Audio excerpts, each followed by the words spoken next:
Boa noite, igreja. Bom estar aqui com vocês novamente. Ter a oportunidade de desafiar vocês biblicamente em torno desse tema que é tão precioso. Missões, família. O nosso Deus é um Deus que está em missão e nós fomos resgatados por esse Deus para estarmos envolvidos com a sua missão. Mas isso envolve não só a nossa pessoa, mas a nossa casa, a nossa família. E eu queria trabalhar com você hoje à noite, ou com vocês hoje à noite. O texto que se encontra lá em Josué, capítulo 24.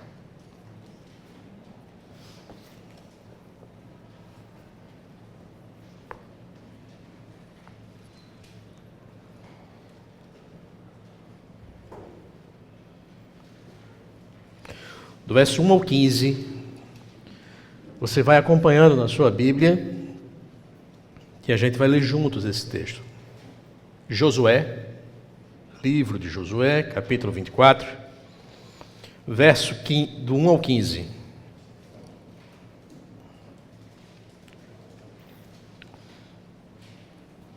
Diz assim a palavra do nosso Deus: Depois Josué reuniu todas as tribos de Israel em Siquém, e chamou os anciãos de Israel, os seus chefes, os seus juízes e os seus oficiais, e eles se apresentaram diante de Deus. Então Josué disse a todo o povo: Assim diz o Senhor, Deus de Israel: Antigamente os pais de vocês, incluindo Tera, pai de Abraão e de Naor, viviam do outro lado do Eufrates e serviam outros deuses. Eu, porém, trouxe Abraão, o pai de vocês, do outro lado do rio e o fiz percorrer toda a terra de Canaã. Também multipliquei a descendência dele e lhe dei Isaque. A Isaque dei Jacó e Esaú. A Esaú dei como propriedade as montanhas de Seir, mas Jacó e seus filhos desceram para o Egito. Então enviei Moisés e Arão e castiguei o Egito com o que fiz ali. E depois tirei vocês de lá, quando tirei os seus pais do Egito. Vocês chegaram até o mar. Os egípcios perseguiram os pais de vocês com carros de guerra e cavaleiros e até o Mar Vermelho. Os pais de vocês clamaram e o Senhor pôs escuridão entre vocês e os egípcios. E trouxe o mar sobre eles e o mar os cobriu. Vocês viram com seus próprios olhos o que eu fiz no Egito. Depois, vocês viveram no deserto por muito tempo. Daí eu os trouxe à terra dos amorreus, que moravam do outro lado do Jordão. Eles lutaram contra vocês, mas eu os entreguei nas mãos de vocês. Vocês tomaram posse da terra deles, e eu os destruí diante de vocês. Então, o rei de Moabe, Balaque, filho de Zippor, se levantou e lutou contra Israel. Mandou chamar Balaão, filho de Beor, para que os amaldiçoasse. Porém, eu não quis ouvir Balaão, e ele teve de abençoar vocês. E assim, eu os livrei das mãos de Balaque. Vocês atravessaram o Jordão e chegaram a Jericó. Os moradores de Jericó lutaram contra vocês, e o mesmo fizeram também os amorreus, os ferezeus, os cananeus, os heteus, os gergazeus, os heveus e os jebuseus. Porém, eu os entreguei nas mãos de vocês. Enviei vespões adiante de vocês, que os expulsaram diante de vocês, bem como os 2 reis dos amorreus.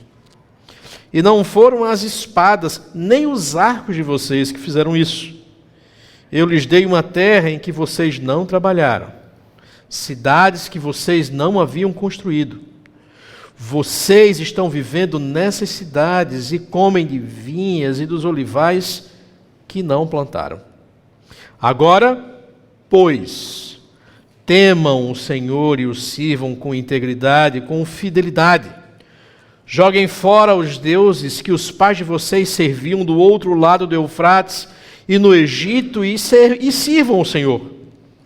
Mas, se vocês não quiserem servir o Senhor, escolham hoje a quem vão servir. Se os deuses a quem os pais de vocês serviram do outro lado do Eufrates, ou os deuses dos amorreus em cuja terra vocês estão morando. eu e minha casa serviremos ao Senhor. Grandioso Deus e Pai, nós te rendemos graça, nós te damos glória, nós te tributamos ao Senhor todo louvor. Nós tivemos a oportunidade de exaltar o teu santo nome por meio dos louvores, também por meio das orações que foram feitas aqui. Ouvimos a leitura da tua palavra atentamente, silenciosamente, respeitosamente. E queremos continuar rogando que o Senhor continue falando ao nosso coração.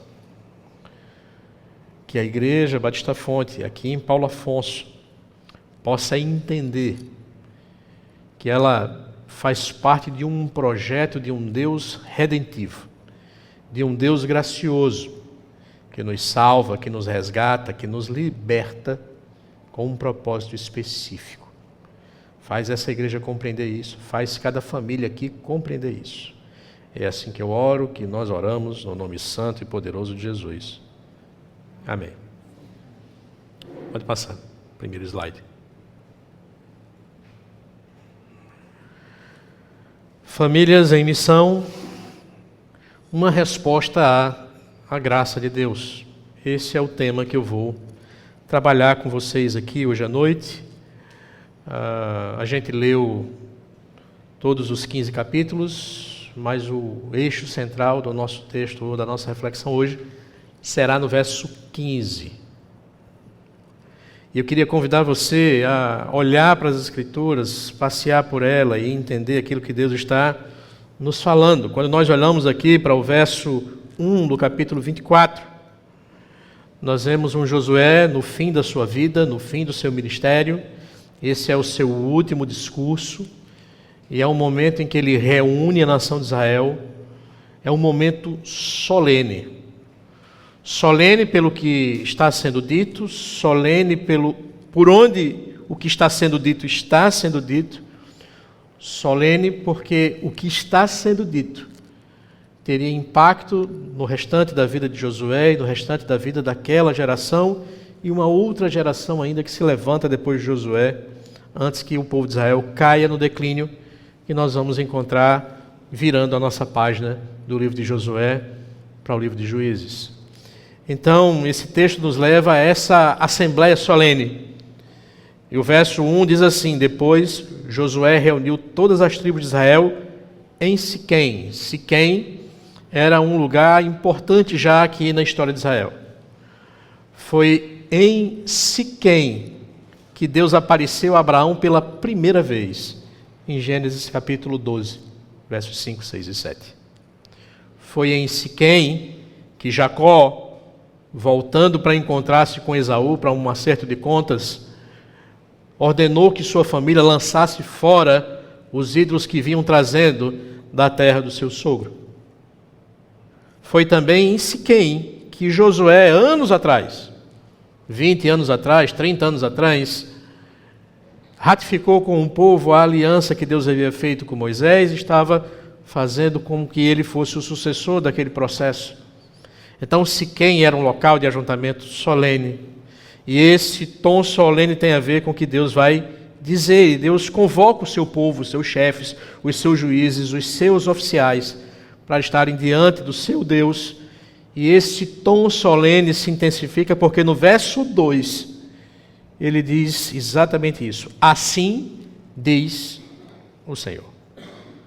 Deus estava falando ali por meio de Josué, e quando Deus fala, e quando Deus reúne o seu povo, esse é um tempo solene, esse é um momento solene. E nós estamos hoje aqui, reunidos ao redor da palavra do nosso Deus. E eu espero que esse tempo seja tão solene para você, quanto é para mim. Deus vai falar ao nosso coração. Deus vai falar às nossas famílias. E eu espero que você esteja preparado, como Zambelli disse, para uma provocação, mas também para uma confrontação. Eu espero que vocês saiam daqui hoje à noite confrontados. Não pelo pastor Alexandre. Não pela ideia de fazer missões da fonte. Mas por Deus em sua palavra. Porque é Ele quem está falando agora. Então não é um simples discurso de despedida de um general cansado, passando o bastão, mas é Deus falando. Esse texto é muito comum e era um tipo de tratado que existia muito comum no Oriente Antigo, em que você vai estabelecer um acordo, em que você vai estabelecer um tratado, e aí primeiro se dão as credenciais de quem é o suzerano desse tratado, e depois a parte mais fraca desse tratado, e como essa parte mais fraca deve responder àquele que é o senhor dessa aliança. O que nós vemos aqui, segundo Dale Ralph, esse capítulo é uma confrontação direta a um problema que é silencioso no meu coração e no seu coração. O problema aqui não é simplesmente a ausência de Deus. O problema aqui é quando nós substituímos Deus por outras coisas.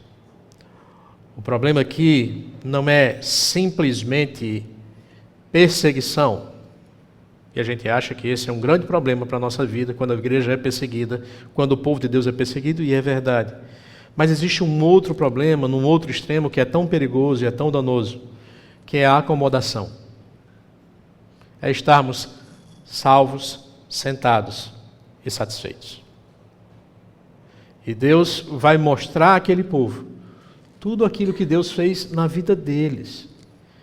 E depois de mostrar isso, nos 13 primeiros versículos, ele vai chamar aquele povo ao compromisso. Por tudo o que eu fiz na vida de vocês, vocês precisam responder de uma maneira diferente. Pode passar. Pode passar. Então, a ideia central desse texto é exatamente essa. Porque Deus, em sua graça soberana, realizou toda a obra de redenção do seu povo. Deus vai fazer uma revisão da história dos seus livramentos, das suas manifestações, redimindo o povo de Israel da escravidão no Egito. As famílias, assim, por causa do que Deus fez ao longo da sua história, devem responder com fidelidade exclusiva, rejeitando os ídolos e se comprometendo integralmente com o Senhor. É disso que nós vamos tratar hoje à noite. Foi isso que Deus fez Josué, naquele ajuntamento, fazer com o povo de Israel. E eu espero que a gente possa compreender exatamente o que Deus está tratando aqui, para que as nossas respostas pessoais sejam tomadas hoje. Não amanhã, não depois, mas hoje.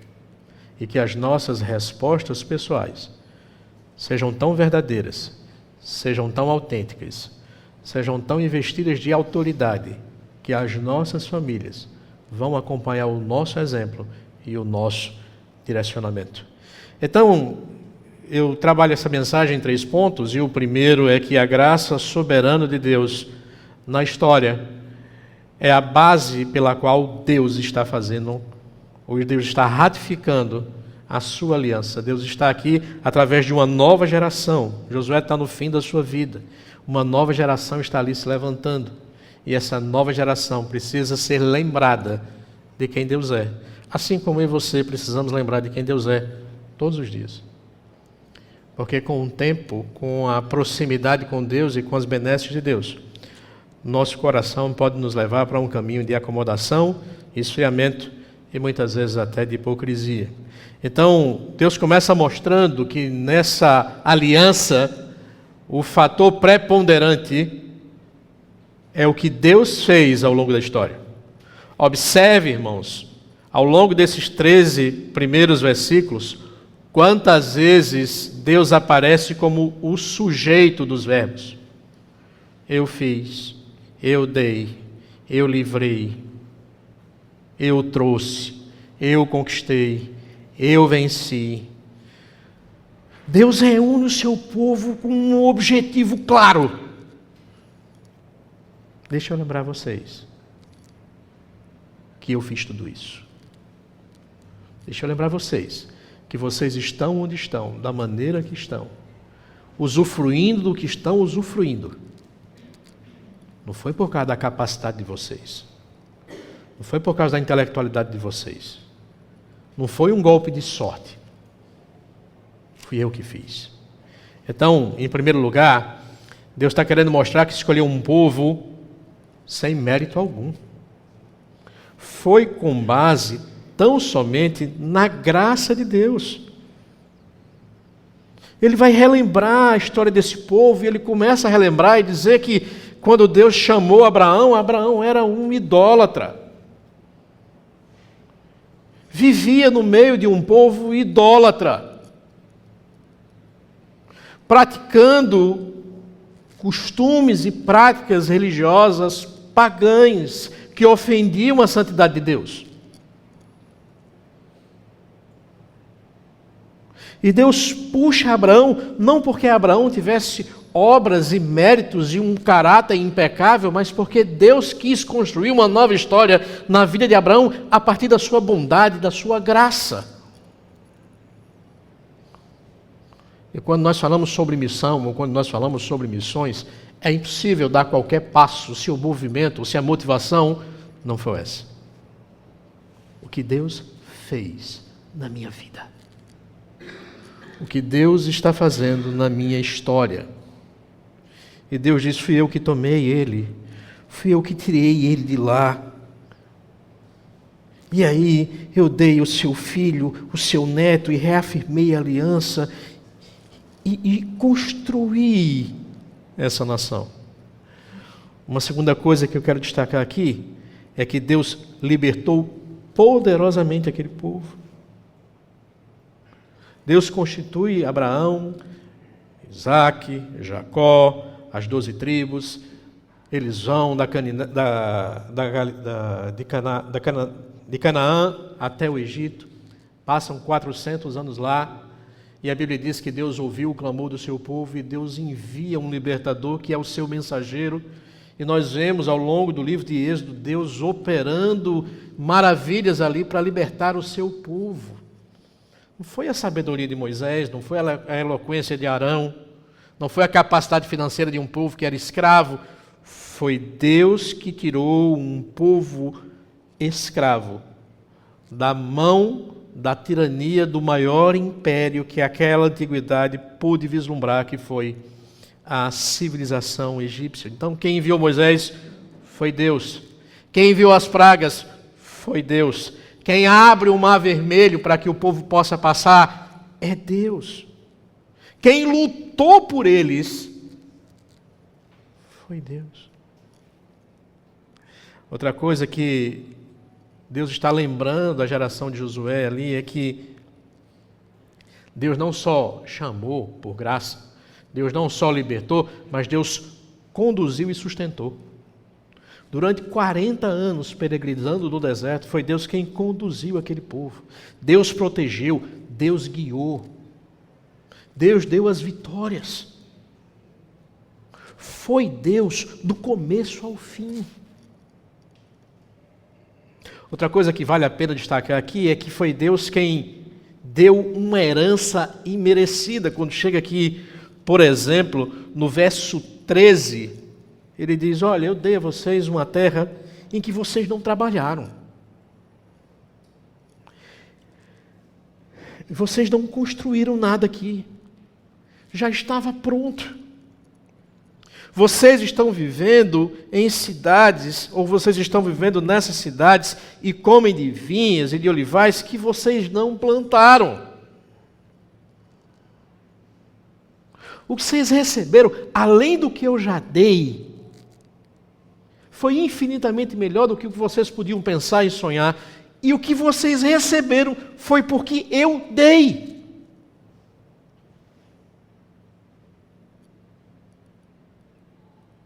Eu não sei você, irmãos, mas eu constantemente me dobro dobro meus joelhos diante do Senhor e lembro da história da minha vida. De onde foi que Deus me tirou? Dos cativeiros pelos quais Deus rompeu os grilhões que me prendiam. Da maneira como Deus conduziu a minha vida e vem conduzindo até aqui. E vem sustentando até aqui. E a despeito de todas as dores, de todas as lutas, de todos os conflitos, há uma viva esperança, há uma promessa de que nós estaremos com o Senhor de eternidade a eternidade. Que sobre nós, já agora, não nos pesa mais a ira de Deus. Somos agora o seu povo. Somos agora templo do Espírito Santo. Somos agora morada de Deus. Deus já nos abençoou com toda a sorte de bênçãos espirituais nas regiões celestiais em Cristo Jesus.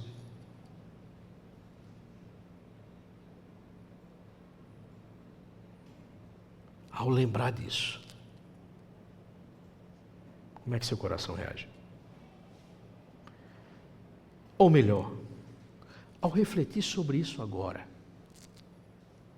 o que é que Deus espera de mim? E o que é que Deus espera de você? Foi Deus quem fez tudo isso. Como é que eu respondo a isso? Como é que eu devo viver? Por quais caminhos eu devo direcionar a minha vida e a vida dos meus familiares? Quem determina a minha agenda, a minha ordem de prioridades, os meus recursos?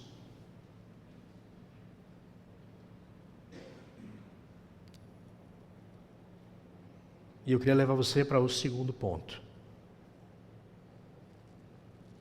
Depois de apresentar a sua graça, depois de relembrar aquelas pessoas, que elas foram alvo da graça de um Deus poderoso, que operou poderosamente e eficazmente na vida deles, transformando a história deles, Deus chama esse povo para um confronto. E nós vemos isso aqui no verso 14. Agora, pois. Deus não disse assim, olha, vocês ouviram o que eu disse? Vocês estão conscientes que eu dei tudo a vocês? Agora vão para casa. Passem um mês refletindo. Ou pega a família, faz uma viagem. Passem um mês entre vocês discutindo, elencando os prós e os contras. E aí depois, dá uma chance para mim. Depois, abra um espaço aí na sua agenda. Depois, me apresente aos seus filhos. Fale de mim para eles. Depois, se envolve com a minha igreja, se der. Eu sei que você está muito ocupado. Eu sei que você está cansado. Eu sei também que você está com pouco recurso. É isso que tem no texto? A nossa falta de comprometimento com a obra de Deus, ela não está ligada, irmãos, com a nossa falta de tempo. Ela não está ligada com a nossa falta de recurso. Ela não está ligada com a nossa falta de disponibilidade. Ela não está ligada porque eu gosto ou não gosto da maneira como ele é apresentado, ou eu me engajo ou não me engajo com o pastor da igreja. A raiz da nossa falta de comprometimento com Deus e a sua obra é porque nós não entendemos com quem nós estamos falando. Nem tampouco valorizamos o que Deus fez na nossa vida. Nós achamos que Deus nos salvou e isso foi um favor. Nós achamos que nós somos parceiros de Deus. E que Deus precisa de mim, das migalhas que eu dou para Ele. Mas quando Deus chama o seu povo, no momento solene, e relembra aquele povo que o Deus gracioso e poderoso o chamou da idolatria, os tirou da escravidão do pecado, os tirou da escravidão do poder egípcio, os conduziu sustentando no deserto por 40 anos, sustentando roupa, o que comer, o que beber, livrando de todo o mal, e ao final disso ainda os acrescentou numa terra de povos poderosos que foram destruídos e capturados e fugiram, não da presença desse povo, mas da presença desse Deus. É a Ele que o nosso compromisso tem que ser feito. Não é o Alexandre, ou não é o Zambelli, é a Ele. Ele não espera outra coisa que não seja da minha parte e da sua parte um compromisso. E por isso ele diz agora. Essa é uma decisão de comprometimento com o Senhor, se você ainda não fez, que precisa ser feita agora. Não sai daqui hoje à noite sem tomar um compromisso, em prol de um maior envolvimento com a obra de Deus. Agora, pois, esse pois está ligado a tudo que foi dito antes. Por causa de tudo o que foi dito antes, tema ao Senhor. Agora, pois, temam ao Senhor. E aqui não é a ideia de um medo incontrolável, mas a ideia de temor e reverência diante de um Deus que é todo santo. E olhar para a minha finitude, como Isaías, ao contemplar a grandeza de Deus, diz: ai de mim, eu vou perecer. Eu sou um homem de lábios impuros, e habito no meio de um povo de impuros lábios, e os meus olhos viram o Senhor. É esse tipo de relacionamento que Deus espera da minha parte e da sua parte. Reconhecendo quem Ele é, reconhecendo quem nós somos, e o nosso coração em temor, alinhado com Ele. Uma decisão nesse sentido nos leva a um segundo passo. Nos leva a um serviço integral. Um serviço baseado na sinceridade e na fidelidade. Vou passar o texto. Agora, pois, temam o Senhor e o sirvam. Esse relacionamento não é um relacionamento tão somente contemplativo. Envolve contemplação. Envolve reconhecimento. Envolve devoção. Mas deve nos impelir a uma ação. Nós não podemos ficar do mesmo jeito. Não podemos permanecer estáticos diante desse Deus que o meu coração descobriu, a quem os meus olhos foram descortinados. Eu preciso levar com Ele uma vida de integridade e fidelidade. Quando o profeta Elias vai confrontar os profetas de Baal e todo o povo de Israel está ali, Elias olha para o povo de Israel e diz assim: até quando vocês vão cochear entre dois pensamentos? E a partir dali Elias vai restaurar o altar do Senhor. E muitas vezes a gente vive a nossa vida com Deus assim, cocheando entre dois pensamentos, alternando fé e descrença. Alternando o sagrado com o profano. Alternando descanso na soberania de Deus e uma vida tomada por ansiedades. Porque nós queremos controlar o incontrolável. E Deus está orientando aquelas pessoas, Deus está orientando aquela geração, Deus está orientando o seu povo. Olhem para mim. Contemplem quem eu sou. O que eu fiz em você e por você. Ao fazer isso, vamos equilibrar o nosso relacionamento. Eu não sou seu parceiro. Não sou o gênio da lâmpada de Aladim que você esfrega e tem os seus pedidos atendidos. Eu sou Deus. Nesse relacionamento marcado por temor e tremor, vocês precisam responder com atitudes. A atitude de se disponibilizar, de se entregar, de servir. E não é servir de qualquer maneira. Tá bom, já dei o meu nome. Bota aí o meu nome na escala, pastor. Se o seu nome estiver na escala, mas se o seu coração não estiver no altar, escalas organizam pessoas. Servos dobram os seus joelhos e servem. É assim que a gente faz. Ou é assim que Deus espera que a gente faça. E aí, nesse processo de caminhada crescente, nós somos levados a uma outra realidade que Deus exige do seu povo. Exclusividade. Tudo bem que vocês querem me servir, vocês até fazem isso com talento, com qualidade,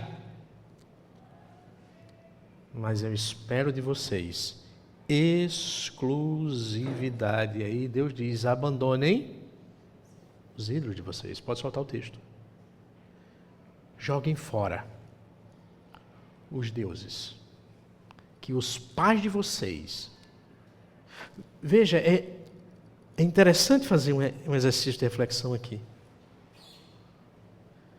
Deus já vem conduzindo esse povo há tanto tempo. E aí você olha na Bíblia e diz assim, rapaz, esse povo de Israel era um povo trabalhoso, ô povo ruim. Um Deus bom desse, fazendo tudo, e esse povo ainda carregando os ídolos. Mesmo depois de tudo isso que Deus fez. Mas calma, não se apresse.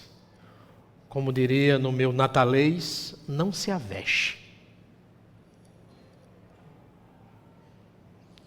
Muitas vezes nós estamos fazendo exatamente a mesma coisa.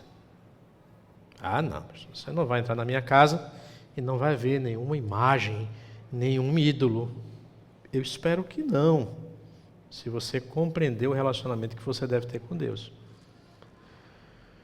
Mas se o olhar que precisa ser contemplado não é o meu, é o de Deus, quando Ele olha para a sua casa, para o seu coração, o que é que Ele vê?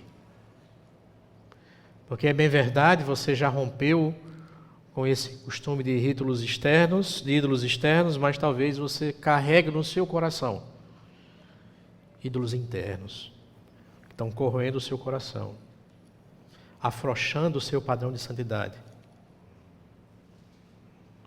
tornando nula a sua visão de compromisso e comprometimento com a obra de Deus. Talvez no seu coração Deus saiu do centro e o dinheiro entrou. E você vive em função disso. É isso que determina a agenda da sua casa. E todas as vezes que se precisa do dom que Deus deu a você, você vai dizer assim, eu não posso. O senhor sabe, eu estou sempre muito ocupado.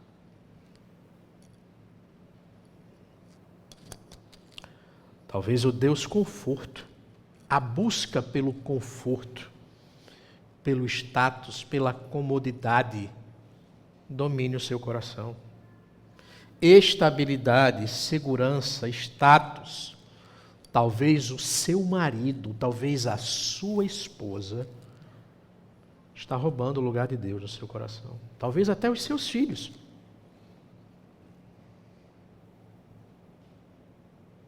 E nesse relacionamento com Deus, Deus não quer estar à margem. Ele exige estar no centro. Paulo, na sua carta aos Efésios, ele ora para que aqueles irmãos, no capítulo 3, possam ter Cristo habitando no coração deles. E aí você pode perguntar, mas não já são crentes?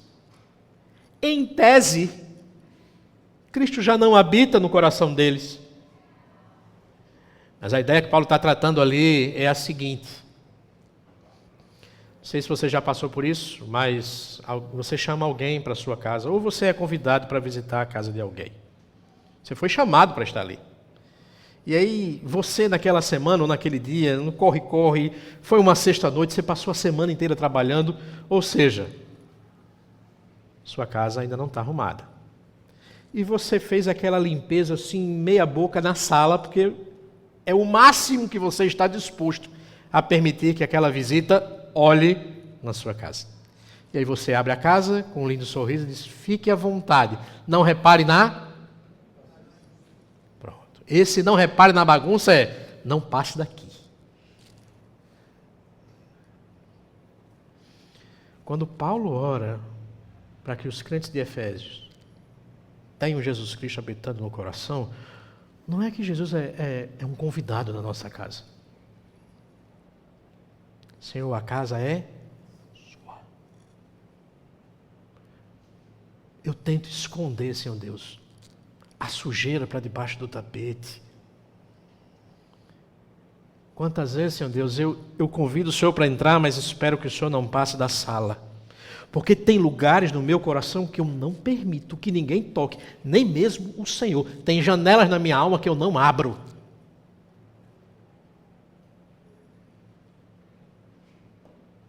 E Paulo diz, eu oro. Por essa causa eu me dobro, ou dobro os meus joelhos. Para que vocês compreendam o poder desse Deus, o amor dele em Jesus Cristo, e assim ele habite no seu coração, seja o dono do seu coração. Isso determina a sua agenda, os seus relacionamentos, as escolhas que você vai fazer, já não são mais só suas. Elas precisam levar em consideração exatamente quem é o dono da casa. E é isso que Deus está trabalhando com aquele povo. Joguem fora. Lancem fora. Confiem em mim. Entreguem-se a mim. Por último, pode passar. Pode passar.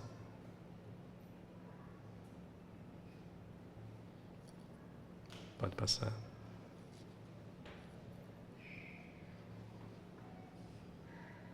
Vamos para o terceiro ponto. Deus relembrou aqueles irmãos quem ele era e o que ele fez. Deus apontou o erro e a falha da reação daquelas pessoas. Eu fiz tudo isso e vocês estão andando comigo e com outros deuses. Vocês não têm um coração íntegro na minha presença. No verso 15. Deus intima aquelas pessoas a uma decisão pessoal e familiar. Deus quer deixar bem claro para aquelas pessoas e para mim e para você hoje à noite que no nosso relacionamento com Deus não pode e não existe, o nosso coração nunca é neutro. Ou nós estamos servindo ao Senhor ou nós não estamos servindo a Ele. Jesus Cristo disse que nós não podemos servir a dois senhores.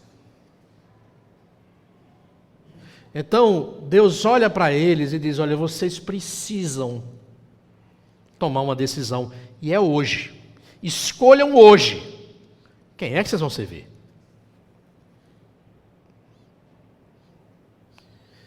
Se é os deuses do tempo dos pais de vocês, lá do outro lado do rio Eufrates, ou se é os deuses que vocês abraçaram no coração de vocês, mas vocês precisam escolher. Vocês não podem mais viver assim, cocheando entre dois pensamentos.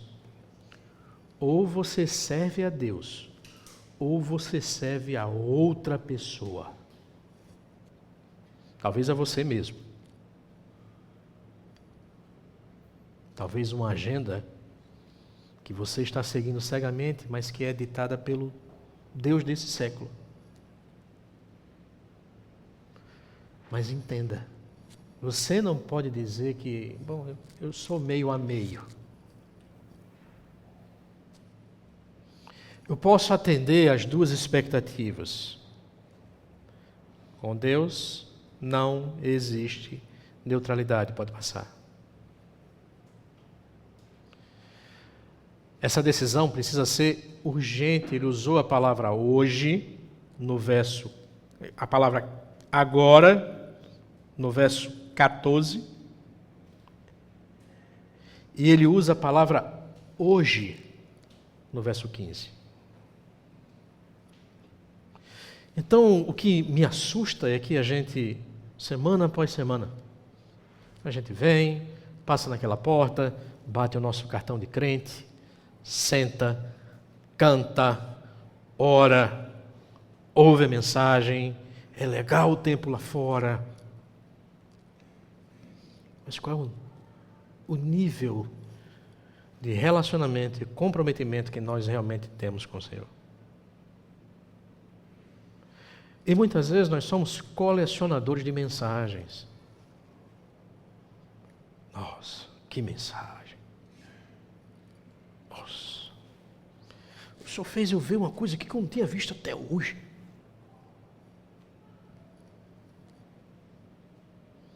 Mas qual é a decisão que você vai tomar quando você sair daqui?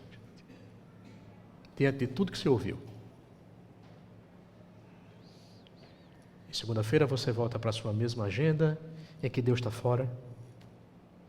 Você retoma a sua rotina em que a obra de Deus, por Deus está fora, também está fora.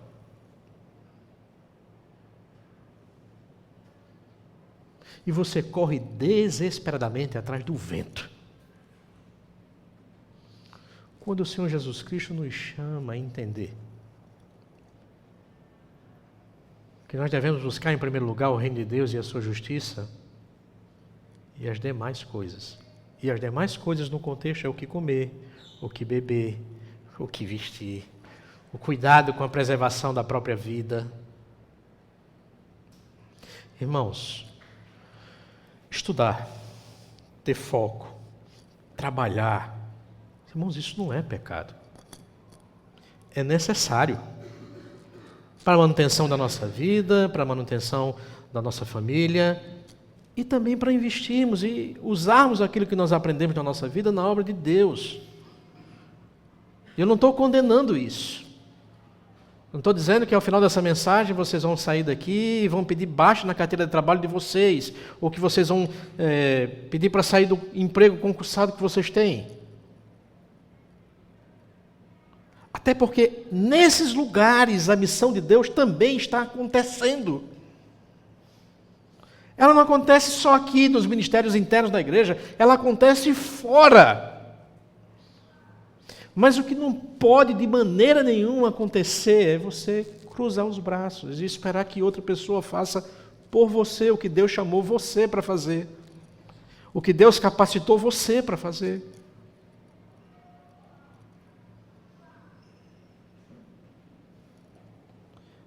A decisão é urgente. O texto de hoje, irmãos, não nos permite adiarmos, terceirizarmos. Por último, pode passar.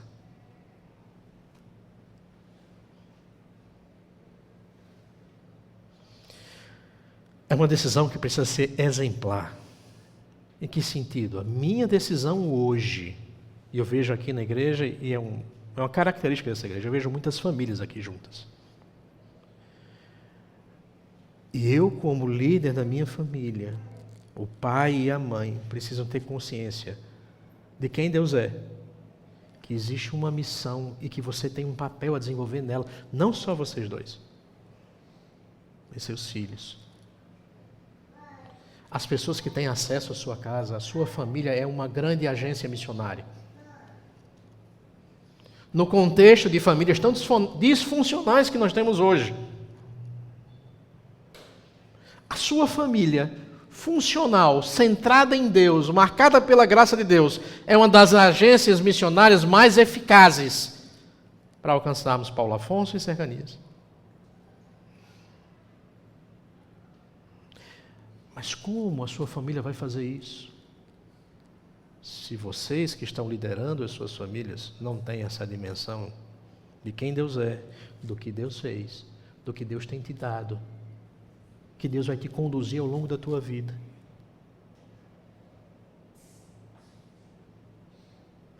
Hoje vocês precisam tomar uma decisão. E Josué não sentou com a família dele para ver os prós e os contras. Que em casa nós somos extremamente democráticos e eu quero ouvir minha família. Não, irmãos. Ele sabia exatamente o que estava em risco na sua família, na sua nação. E ele disse: eu e a minha casa serviremos ao Senhor.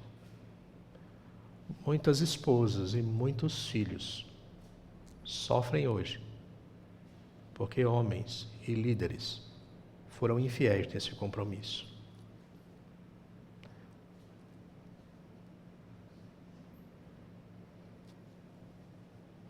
Homens da Igreja Batista Fonte, entendam quem Deus é, a seriedade do compromisso, conduzam suas famílias. Mulheres, auxiliem os seus maridos nessa missão preciosa, com a capacidade e a engenhosidade que Deus deu a vocês, para que juntos vocês discipulem os seus filhos, protejam seus filhos. Porque se vocês não derem esse grito hoje, seus filhos estão escutando o sussurro silencioso, a cantiga de grilo consistente do mundo aí fora, que tem um poder destrutivo e devastador nessa geração. Que decisão você precisa tomar? Pensem nisso. Pode passar. Pode passar. Último slide. Nós vimos a história de Josué com o povo de Israel na sua geração e no seu tempo. Nós também temos uma história com Deus, nós somos o povo de Deus hoje. Deus tem uma história com você. Deus salvou você. Deus libertou e tem libertado você de uma série de coisas. Deus tem conduzido a sua vida. Deus tem te cercado de uma sorte de bênçãos. O que é que você vai fazer? Como é que você vai responder a esse Deus hoje? Como é que você vai sair daqui hoje à noite? Legal. Esse Deus é bom, mas a agenda da minha família não está preparada para um compromisso como esse. E nesse ponto você está certo. Mas há um Deus que prepara, capacita e conduz. O que Deus espera e esperava do povo de Israel e espera de mim e de vocês hoje é que nós possamos contemplar quem Deus é. Assumirmos um compromisso com Ele, porque Ele é fiel na sua parte do pacto. É que nós possamos dizer: eu e a minha casa serviremos ao Senhor. Feche os seus olhos, curve a sua cabeça. No seu lugar, em silêncio, ore. E contemple quantas coisas Deus já fez de precioso na sua vida. A salvação que Ele lhe deu, e se fosse somente isso, já era motivo para estarmos em prantos agora. Mas Ele foi muito além disso. Ele te salvou, Ele te redimiu, Ele mora em você, te deu dons e talentos, te deu uma família, te deu filhos. dar o pão de cada dia. E vai te dar uma cidade e uma moradia eterna que não foi você que plantou, que construiu. Livre desse mundo de dores e desenganos. Diante desse Deus, o que você vai fazer? Continuar com seu coração dividido, agenda dividida, lealdade dividida? Ou você vai se colocar hoje à disposição do Senhor para se comprometer com a obra dele de forma prática? Aqui em Paulo Afonso nós estamos em expansão. Há uma demanda imensa. Ore ao Senhor para ver como você e sua família se encaixam nisso.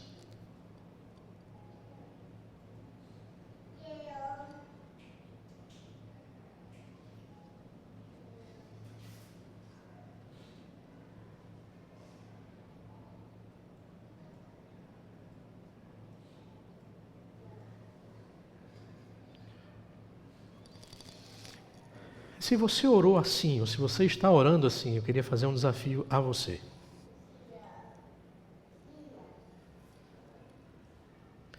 Se você quer se comprometer com a obra do Senhor, de alcance de outras vidas, o tema da nossa mensagem era missão em família, ou missões em família, uma resposta da graça de Deus. Se você e sua família querem se comprometer com missões ou com a missão de Deus, que essa igreja está fazendo aqui em Paulo Afonso, tem um trabalho na clínica, tem um trabalho de evangelismo aqui, tem um campo imenso ali na Quixaba, precisando de apoio de pessoas que possam apoiar uma visita, apoiar com a sua profissão, apoiar com o seu tempo, com o seu dom, com o seu talento. Se esse é o seu desejo, fica de pé para mim orar com você e por você. Pastor, eu quero me comprometer um pouco mais. Eu quero, diante do Senhor, diante da tua bondade, da tua graça, da tua misericórdia, mesmo diante das muitas ocupações que eu tenho, eu não posso mais manter o nível de comprometimento que eu tenho mantido. Eu quero me doar um pouco mais ao Senhor e à sua obra. Quem está disposto a fazer isso?